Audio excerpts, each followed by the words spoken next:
Wanda. Black Bolt could destroy you with one whisper from his mouth. What mouth? Hey, here's a fun fact that you might know. The TV Regent has been doing the Volume 2 concept way before Stranger Things. You know what? I'm starting to understand why Wanda was so triggered in that meme. Well, how about that? I just Netflixed on the showrunners. Get it? Anyways, I think I made it obvious about what this video is going to be about, and I hope I've managed to avoid any over-excessive cringe. Let's see what Deadpool has to say. Huh. That's just lazy writing. You know what? Screw that raisin-headed kink freak. He doesn't even know how to make babies. You get the strap on. Let's make a super baby. Anyway, I'm here to cover the biggest superhero flexes in movies, Volume 2. You have no idea what you're dealing with. Doth mother know you weareth her drapes? Thor's earlier MCU outfits weren't all that bad, but that Rapunzel-looking hair of his didn't exactly do him any favors now, did it? And of course, a savage king like Tony Stark wasn't going to keep his mouth shut. First, he threatens Thor by saying, Then don't take my stuff. And then when Thor asks him if he knows what he's dealing with, he simply replies with, Shakespeare in the Park? Now, that line was super hilarious and hits even harder when you realize the dude said this in the middle of his battle with the god of freaking thunder. And to top it off, he gives us this gem right after that. Doth mother know you weareth her drapes? Now that's some serious emotional damage right there. You gotta give it to Tony for roasting his opponent even harder than Starbucks does its coffee beans. Well, I guess it's only fair that Iron Man should have iron balls. This kind of reminded me of the first exchange between Wolverine and Beast, and I'm kind of confused as to which one was more of a deadly burn. Don't worry, Chris, you're still worth it. Or should I say, worthy.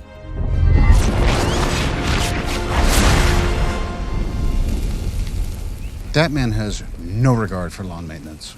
Good morning. I'm here to see Mr. Earl. Name? Bruce Wayne. Don't you just love it when the prodigal son comes back home? That's exactly how we all felt when Bruce Wayne decided to finally return to Wayne Enterprises despite all the chatter surrounding his supposed death. He makes a smooth entrance and a lazy receptionist asks for his name without looking, so the man simply replies, Bruce Wayne. If that wasn't savage enough, when the board member comes out to check why she isn't returning his calls, he finds her in the middle of a golfing lesson and good old Bruce just responds with, It's Wayne Enterprises, Mr. Earl. I'm sure they'll call back. Man, I'm sure Christian Bale must have been feeling like Black Panther did when he showed Killmonger that he's still alive. Also, just looking at the way everyone in the company started sucking up to their boss gave me strong American Psycho vibes. Why isn't it possible? It's just not. Why not, you stupid bastard? But then again, I guess Patrick Bateman truly is the ultimate symbol of corporate politics. Come on, Warner Brothers, give us a crossover, please. Bruce Wayne? What makes you think you can decide who's running Wayne Enterprises? Well, the fact that I'm the owner. Right, Mr. Fox? Right you are, Mr. Wayne. Didn't you get the memo? You can't defeat me. No, I know. But he can. Humility can take you a long way. As a matter of fact, it took the whole of Asgard all the way to Earth. Thor finally activates his inner thunder powers, but even the biggest lightning blast in the history of lightning couldn't lay a scratch on his weirdly attractive sister. Look, I can't help it if I think Hela's hella hot. See what I did there? But if anyone knows how to turn up the heat, it's Surtur, and Mr. Odinson sure knows it. Hela decides to flex a little herself and mocks her bro by saying, You can't defeat me. And to everyone's surprise, he even admits it. However, he spices things up by saying, I know, but he can. That's all it takes for the super muscular Surtur to make his appearance and wreak absolute havoc all over Asgard. Not only is this a witty flex from Thor, but it's also an epic entrance for Surtur, and for once, everyone was cheering for a horned fire demon to destroy an entire planet. Also, I don't think I need to tell you about the countless memes that this moment alone managed to generate. See you, chump. Good riddance. That's exactly what I was thinking. Before we get started, does anyone want to get out? Well, I just mentioned meme-worthy moments, and here's another one that's still doing the rounds all over my Insta feed. The scene has a great build-up with Steve carefully planning out his fight plan, and the tension it creates is thicker than Kim Kardashian's butt. Once everything's set, Captain America goes ahead and delivers his iconic line. Before we get started, does anyone want to get out? It's a super cool moment because Steve is trying to show the goons some mercy before they get into their own version of a WWE Rumble, but clearly these fools don't know who they're dealing with. I mean, come on guys, if Black Widow can take down a bunch of assassins in a black dress, then I'm pretty sure a super soldier can do much worse. Of course, it doesn't take too long for Steve to knock everyone down, and I still can't understand why those buffoons didn't think it through. I guess maybe they wanted to get a better view of America's ass with a lower angle of view.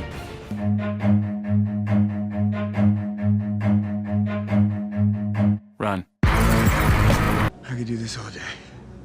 And when I killed you, and make no mistake, I will fucking kill you. Then I do it slow. I'm gonna honor that promise. Look, I know this scene generated a lot of controversy, but that was because those Gen Z idiots thought it was the best interaction between the Batman and Joker in a movie. Those little babies clearly haven't seen the legendary Dark Knight scene. Where are they? But I'm not gonna vent about that for now. Zack Snyder did a lot of great things in his Justice League cut, and this dream sequence was simply mwah. While it might not be at the same level as Heath Ledger versus Christian Bale, the scene did give us some sassy interactions. Like, for starters, when Batman warns Joker not to cross that line. Be very careful with the next thing you say. Now, I know Joker says a whole bunch of stuff that does make me respect Jared Leto, even despite all those Morbius memes, but at the end of the day, it's Bruce who takes the cake when he mentions Harley Quinn and how she wanted him to kill her ex-boyfriend slowly and painfully. It's just the way he says, And make no mistake, I will fucking kill you. that sends shivers down my spine. And it's not just because he used an F-bomb there. Where the hell was this swag in all the other movies, Batfleck? Now you're nothing more than a forgotten meme. Be very careful with the next thing you say.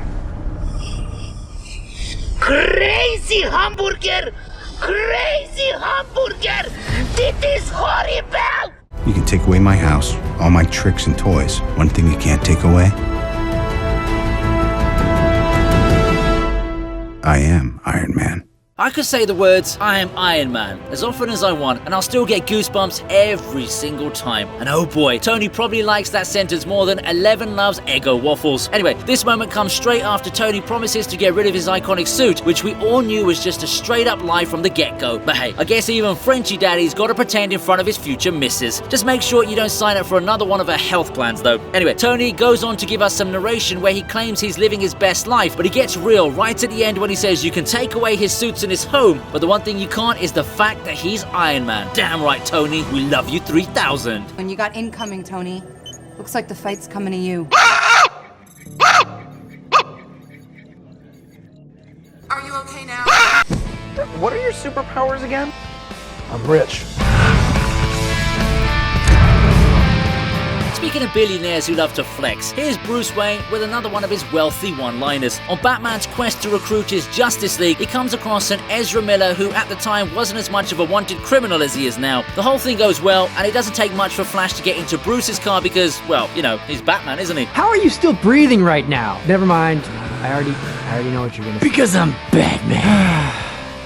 Anyway, Barry wants to know what his new boss's superpower is, and all Bruce must do is give him the two magic words. I'm rich. That sounds funny for sure, but believe me, that's a real-life superpower nowadays, especially with the rising fuel prices. I do feel that this is a bit of a downgrade from I Bought the Bank, but it's still good enough to land at number 4 on this list. Careful now, Bruce. Make sure Ezra doesn't get access to those dangerous gadgets.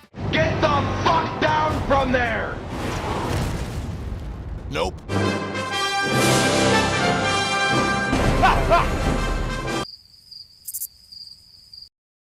You will die. Wanda, Black Bolt could destroy you with one whisper from his mouth. What mouth?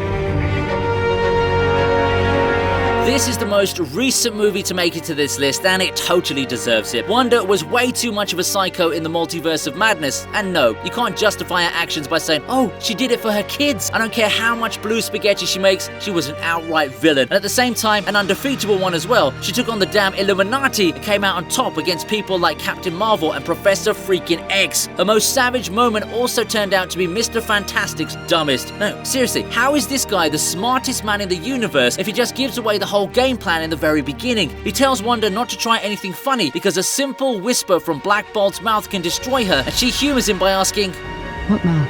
And then, well, you know what happens, don't you? It was nice to see that even someone as misguided as Wanda has some sense of savagery in her, but maybe next time she should try something a little less murdery.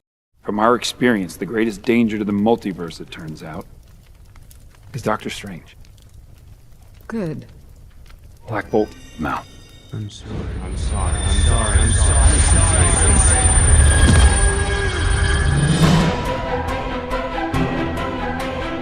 And I will not be bullied by that.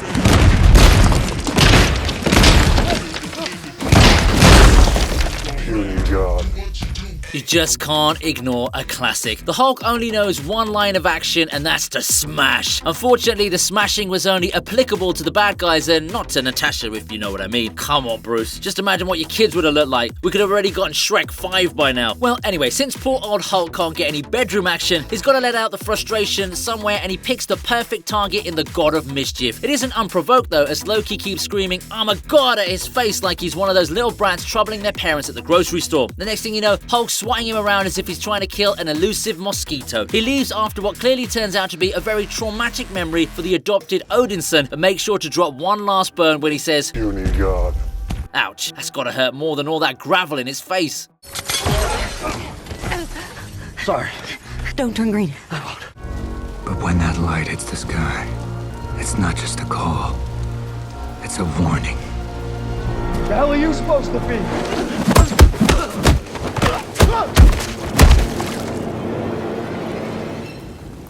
I'm vengeance. Taking top honors today is the black eyeliner of Robert Pattinson. Now, think about it. L'Oreal should try and do a collaboration between Batman and Thor. I mean, that'd be dope. This scene wasn't just a flex, it was an introduction to a nicely fleshed out character, and Bruce's delivery adds a lot to the savagery expressed in his monologue. First, the man says that the bat signal isn't just a calling sign for him, but it's also a warning for the bad guys. And if that wasn't badass enough, he goes on to say, They think I'm hiding in the shadows, but I am the shadows. God damn, and that's how you start a movie. And to top it off, the scene is followed by Batman kicking the crap out of a bunch of wannabe criminals too. I know I make fun of this version's facial makeup, but make no mistake, Robert Pattinson totally nailed this role.